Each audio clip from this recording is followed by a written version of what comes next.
American national government. This is Dr. Patrick Stewart. Chapter 8, The Mass Media and Politics. In this segment, we'll be considering the learning objective of understanding and apprehending what press bias is and why it may exist, and ultimately how it may influence us. So the first question is the mass media biased? Well, the thing is claims of the mass media bias goes all the way back to the 1950s with Harry Truman, who complained that there was a conservative bias. But this wasn't really considered to as great an extent until the FCC's fairness doctrine, which gave equal time to both political parties, was ended in the 1980s. As a result, since that time, claims of media bias, especially political bias, has grown. So let's take a look at media and partisan bias. Now, political bias is the tendency to favor a political party or an ideological point of view. And when we look at print media, historically has been openly partisan. Especially if you go back to the broadsheets of the founding fathers, we saw that the different factions, even before there were political parties, were the ones who ran the newspapers, and they put out their versions of the stories, and oftentimes these were blatantly partisan. However, more recently, we've moved towards objective journalism, as journalism has moved to more of a professional career with a great deal of respect for the journalistic reporters. The idea here is seeking to report the facts rather than promoting a partisan point of view.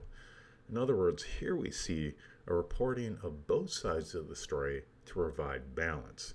Now, the question ultimately is this balance earned? Because if you provide both sides of the story, one side of the story might not have the facts and might just be positing themselves only in counterpoint.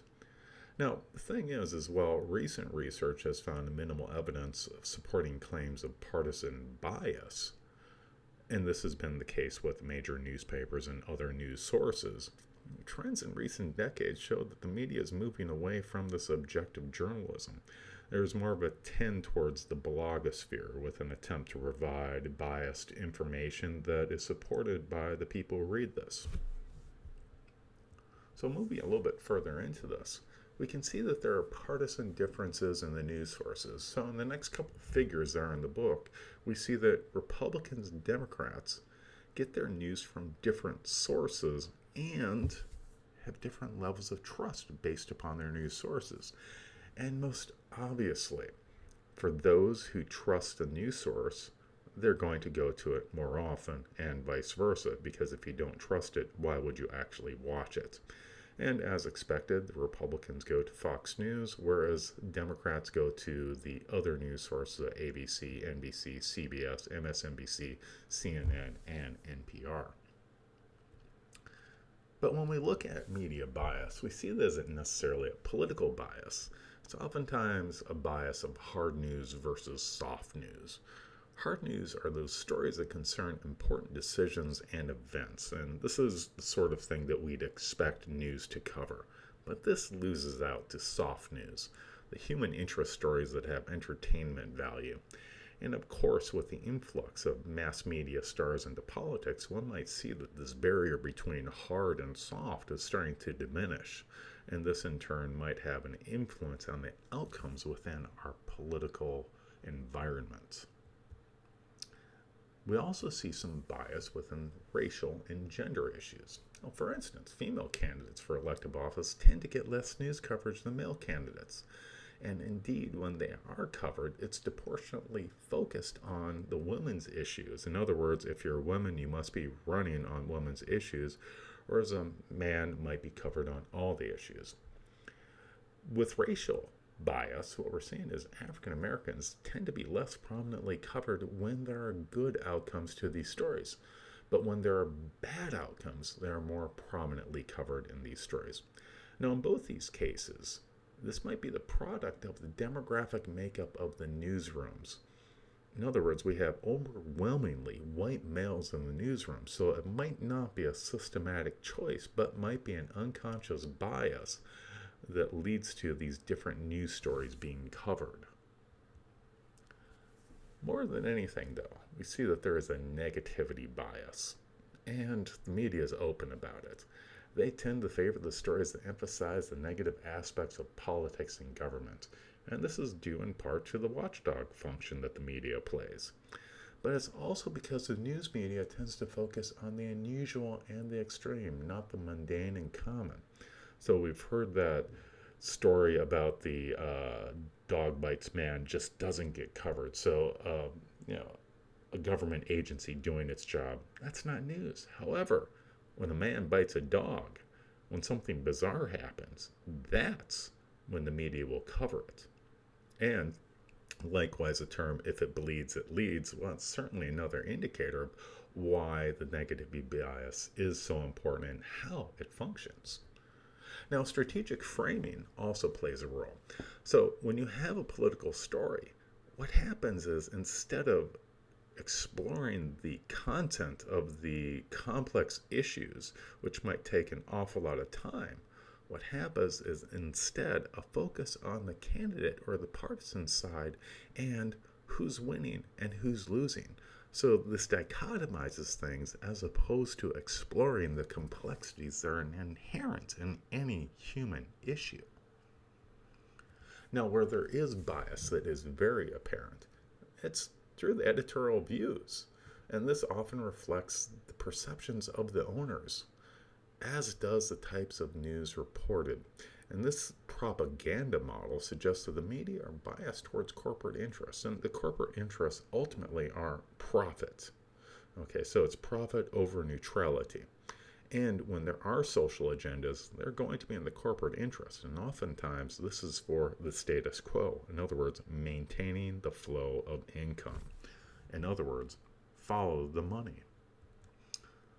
And in following the money, we find that mass media, because it is privately owned in the United States, provides a great example of consolidation.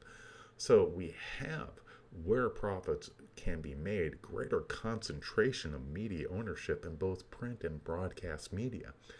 So since 1983, where you had 90% of American media owned by 50 companies, and as a result, higher levels of competition, in 2011, the most recent data that we have, the same 90% of the media is now owned by and controlled by 6 companies.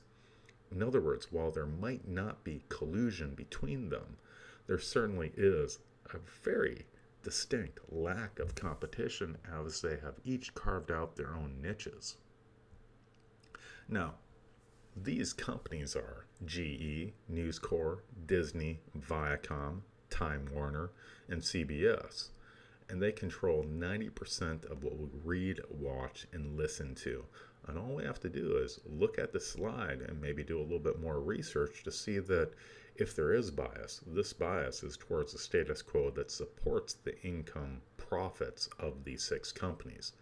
In other words, follow the money. So, to more or less conclude, mass media is in the business of making money. So, the emphasis in the print media is putting out articles and sections that emphasize consumer goods. So, if we go ahead and look at your typical Sunday newspaper, or if you look at your typical website, we're going to see this form of emphasis on goods and the consumption of goods, whether it's reviews or whether it's advertisement. Now, the broadcast media, for its part, emphasizes entertainment, and this attracts customers that will then listen to the advertisement. So, for the most part, politics is not very entertaining. Politics tends to make most people anxious because it's highly competitive. So, in the interest of making money, it's not covered as extensively. And when it is covered, I think perhaps the words of Walter Lippmann, who lived in the last century, actually the last 2 centuries, living from 1889 to 1974, suggested that the media has increased the gap between citizens' stereotyped impressions of politics and the complex realities of politics by putting out selected, simplified explanations of political phenomena. In other words, when we think of politics, we tend to think of good guys and bad guys. We tend to think of angels and devils, heroes and villains. But the truth of it is much more complex, just like humans are much more complex. Now, this is expanded upon by the fact that the mass media tends to cover politics in this manner, and it thus leads to greater competition and greater conflict between individuals because they don't see that people are actually complex and have multiple different views instead of being the angels and devils that they're proposed to be. So, despite this, what we have to consider is that ultimately the institutions that report on politics matter. The question is, how can we make them better to make our political situation better? American national governments.